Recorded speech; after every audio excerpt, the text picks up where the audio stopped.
We don't have to be fried to a crisp. We don't have to be burnt out.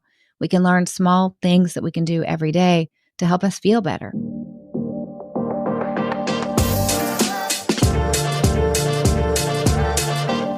Hey, welcome back. Today we're tackling a topic that hits close to home for so many of us. We're going to talk about stress, what to do about it, how to handle it, what we need to know. What if I told you that stress doesn't have to run your life? Shocking, I know. In fact, you don't have to be stressed out all the time. Not just the day-to-day kind of stress, but the stress spiral. You know the stress spiral that I'm talking about, that overwhelming feeling when one thing goes wrong and then another, and suddenly it feels like everything's falling apart. If you have been there, and I don't know who hasn't been there, you're not alone. The good news is there are ways to stop the stress spiral before it stops you. Today's show is all about how to break it. We're diving into what stress really does to your mind, what it really does to your body.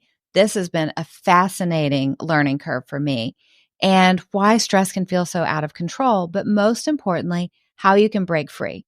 We're going to talk about actionable steps. We're going to talk about really interesting science. You know, I love to get nerdy with the science, and a little faith encouragement to help you find your way to peace. Okay, now let's dive in to how we break the stress spiral. So let's start with the basics. The stress spiral isn't just about being overwhelmed. As believers, we know that God calls us to cast our burdens on Him, right? When we try to carry everything on our own, the spiral can feel endless, but His strength is always available to us to help us reset. Think about stress like a snowball rolling downhill. The more it rolls, the bigger it gets until it feels completely out of control. Or like trying to carry all of your groceries inside in one trip, manageable at first until it's not. And suddenly your eggs are on the driveway and you're yelling at the dog as if it's the dog's fault. It's a cycle. Something triggers your stress. Maybe it's a tough conversation or a deadline or a messy kitchen, whatever it is. Your body then kicks into overdrive. Your heart races, your mind spins, and before you know it, every little thing feels like the end of the world. Ever been there? Right? Sound familiar? Did you know that when you label your emotions, like saying, I feel overwhelmed because of these groceries, or I feel overwhelmed because of this project, it can actually calm your brain down. It does. Neuroscientists call this name it to tame it, and it's one of the best ways to break the cycle. Why does this happen? Because your brain is wired to keep you safe. When you perceive a threat, when you perceive something as dangerous, even if it's just running late for carpool, your brain flips on the fight or flight switch. That's great if you're running from a bear, but it's not so helpful when you're just trying to make it through Monday, especially if the bear is in your inbox. But here's the kicker. The more you dwell on stress, the deeper the spiral goes. So sometimes this shows up in really non-intuitive ways, like forgetfulness or waking up tired despite getting enough sleep. It's really interesting how our bodies do this. Digital overload, constant social comparison on social media also act as subtle stress triggers. Isn't that fascinating? It's quietly pushing us further into the spiral without us even realizing it. This is how I learned it because I love to quantify things. I love metrics. I have my Apple Watch. I have my Oura Ring. I, wake up every day and I see my sleep score. I want to know how I'm doing. Well, starting early last spring, I started using apps on Apple Watch to track my stress. I have 3 different stress trackers on there because I don't trust one. I want to get the data from 3 different algorithms. And then I added my Oura Ring for my birthday last August. And I noticed I can be on the couch relaxing. And if I'm reading a book or, watching a game with the boys or watching a movie or just talking, my stress is in the green, which is good. But as soon as I pick up my phone and I start scrolling on social media, within 15 minutes, I go to a stress zone. Even though I felt like I was relaxing, even though I felt like, well, this is what I'm doing just to chill out and turn my brain off, it actually was stressing me out. And I didn't know it. In my brain, I couldn't feel it. But all the stress hormones in my body and the metrics in my body were going off the chart stressed. So now when I sit down and I want to numb out, I pick up a book to turn my brain off. because picking up a book is going to make me feel better, or talk to somebody in the family, or pet the dog. What will make me feel terrible is scrolling social media. Isn't that fascinating? One of the reasons we're building this app is we want to give women just a break from what social does to the body. There's no social aspect built into the app. The app is just an investment in you. It's spend, 10 minutes on a guided journal. You're going to feel better at the end of it than when you started. We have this great thing where you can spin a wheel and it'll give you a small activity that you can do for 10 minutes that's going to make you feel better than if you didn't do it. And you have a few spins a day so you can choose whatever it is you want to do, because we just want to help women, even if it's just 10 minutes a day, have something to do other than social media if you want to play on your phone, but something that's going to invest in you, something that's going to leave you feeling better, being motivated, feeling encouraged, getting a word, getting daily scripture every day without all of the stress triggers that social media bring. Because when you really see what social media does to the body, even if we don't necessarily recognize it immediately, it can make us want to spend just a little less time on social and a little more time on things that really build us up.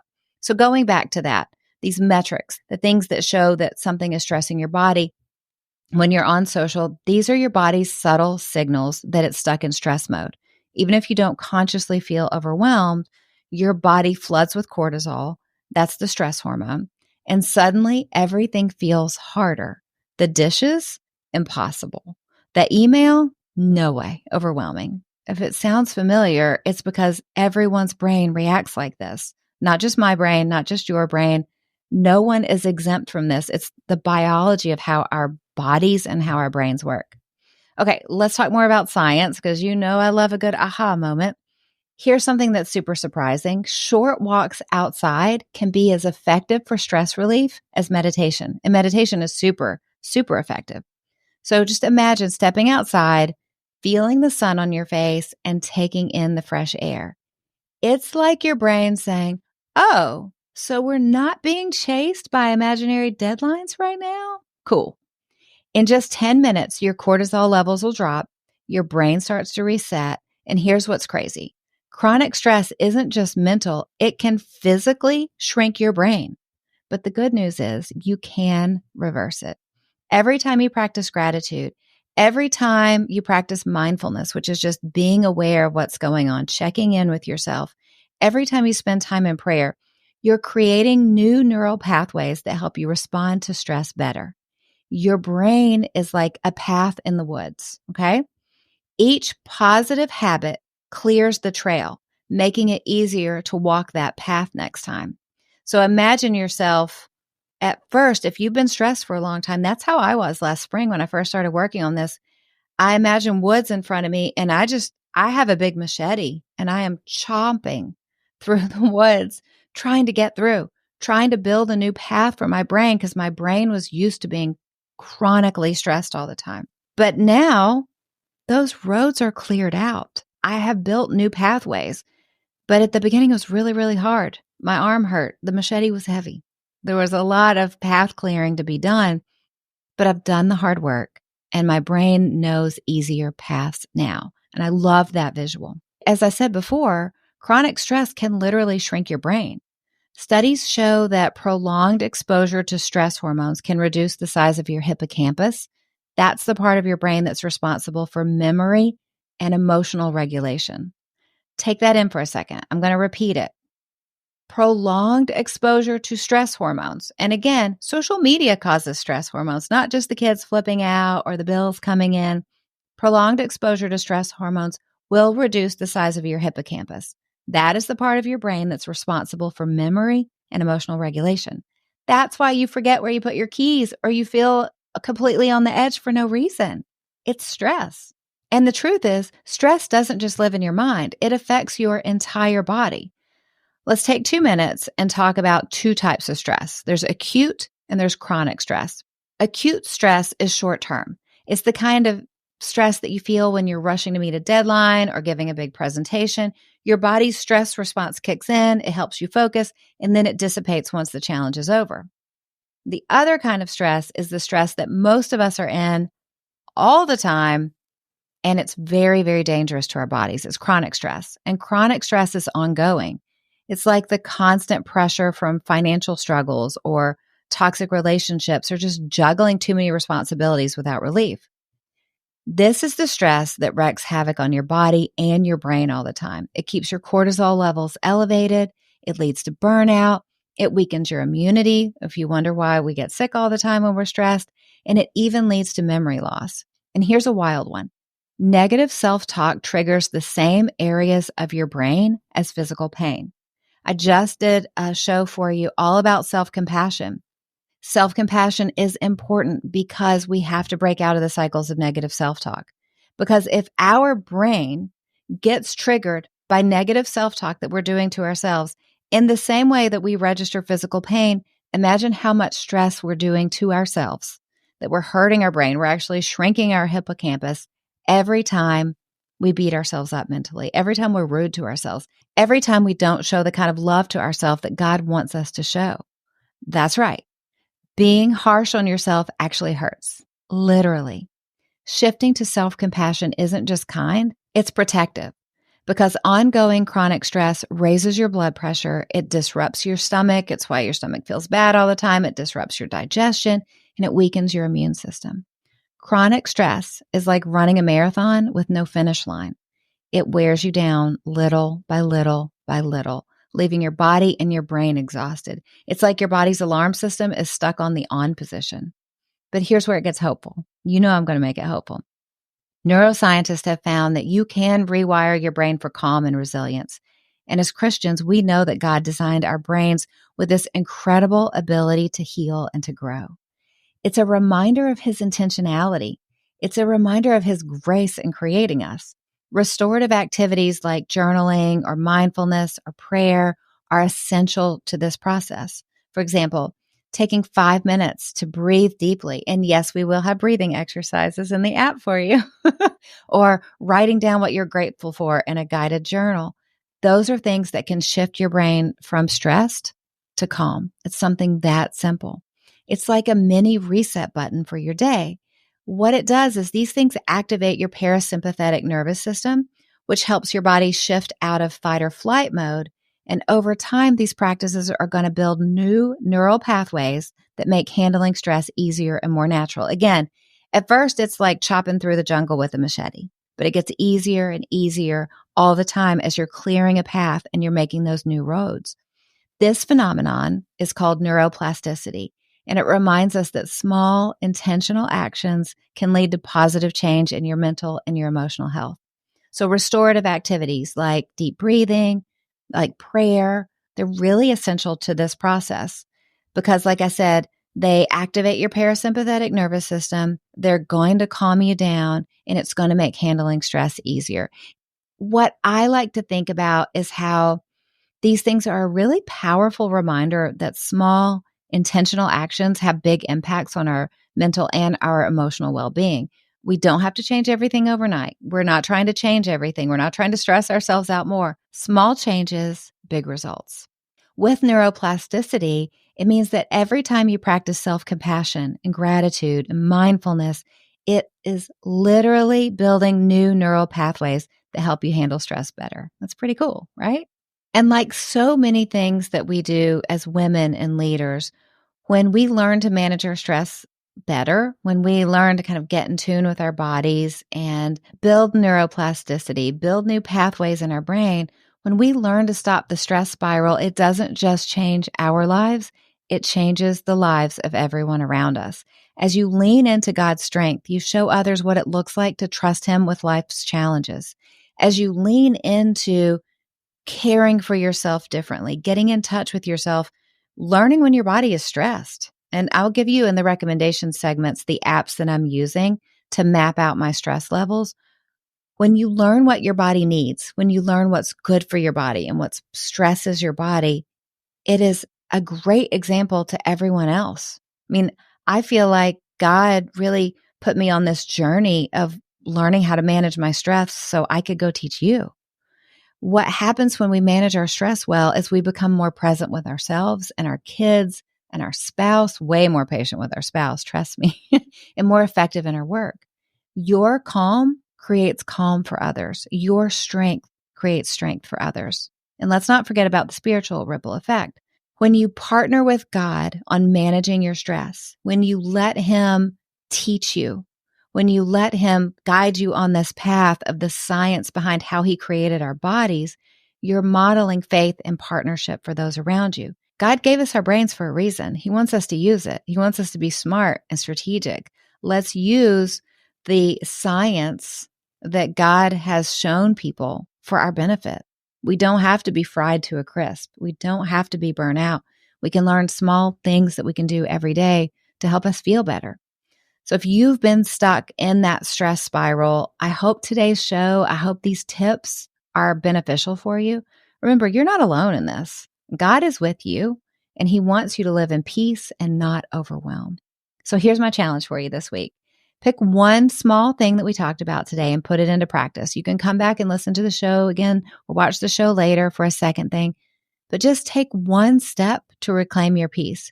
It can be as simple as writing down 3 things that you're grateful for, or once the app is out, trying a guided breathing session, because small actions will lead you to big results. Now, again, I keep talking about the app. It must be so frustrating because it's not here yet, but it is coming soon. It has tools like guided breathing, body scans, gratitude journaling, prompts to make it all easy, prompts to make it fun. But whether it's deep breathing or a gratitude or a quick prayer, I want you to take a small action today to take back your peace. We are perfecting the app behind the scenes. We're trying to get it out to you just as soon as we can, but go ahead and start taking action now. Now, recommendations. I'm going to tell you about the apps that I use. We're going to link these in the show notes. But the apps that I use for my Apple Watch to make it really easy for everybody, I use an app called Stress Monitor, and Stress Monitor will give you every day of the week, every hour, what your stress is, from great to you're in complete overload. And what these apps do is they measure our stress by our HRV, our heart rate variability metric. And I'm having an expert on heart rate variability, Dr. Leah Lagos, on the show soon, who's going to teach us all about it. So I like Stress Monitor. I also really like the app called Welltory. Well, again, we'll link it in the show notes. Welltory is really interesting because it will give you like what your health is, how resilient your body is right now. And that's been really interesting. Another one that I use is Stress Watch. And Stress Watch, again, just makes looking at my metrics a little more fun. It's a playful app. But if you really only want to get 2, I do advise 2 because then you can monitor the difference between them. Get Stress Monitor and get Welltory. Use those for a couple weeks. Let it get your baseline of how stressed you normally are. And then you can start seeing every day how you're feeling. And again, I've never been more shocked than to learn that the behavior that I thought I was doing to numb out and relax, scrolling on my phone, was actually completely stressing me out, causing huge cortisol spikes, and it affected my sleep. It affected so many other things. I still want to pick up my phone and scroll mindlessly. But the data from my apps showed me it just wasn't worth it. So it's fascinating. So thank you for being here. Thank you that you spent this time together. Thank you for letting me speak into your life, that I get to share what I'm learning. Like I said before, I feel like God teaches me things so I can learn them and then I can teach you. I used to continually write books over and over again, but I realized like, why save it all for books? Why not just teach everything as I'm learning it? And how to manage stress is something I'm really passionate about. It's one of the reasons that God led me to build this app. So the lessons that I'm learning, the science behind it, the theology behind it all, we all need to benefit from it. I'm going to use the app all the time myself because it's something that is a healthy investment in us, not something that makes us the product. You know, social media makes us the product. We're the product because they're selling our data. They're constantly selling us things with ads. It creates comparison. It creates frustration and dissatisfaction in our lives. I'm not saying don't use it. I use it, but we need to be smart about it. We need to limit how we use it so it doesn't stress us out, so it doesn't steal our joy. Because we want a joyful life, one step at a time. Now, what I know about you is that God has created you to stand strong and bring something special and unique to this world that only you can bring. You, my friend, are capable of incredible things because the Spirit of God lives inside of you. The same Spirit that raised Jesus from the dead lives inside of you. The dreams in your heart are not there by accident. God placed them there, and He's giving you everything you need to live them out. It is my joy to get to coach you. It's my joy to get to equip you. It's my joy to be a little bossy with you. But I also want to remind you that you have everything that it takes. God will keep providing you with what you need. So keep stepping up, keep showing up, and keep loving well, because you know the truth. You can't break a woman who gets her strength from God. I hope you have a great day, and I'll see you again soon. How about blue? We haven't done blue in a little while. Okay, I'm really good, I promise. Okay, I know what I'm going to do. Blah. So with neuroplasticity, blah, blah, blah, neuroplasticity, say that 3 times fast.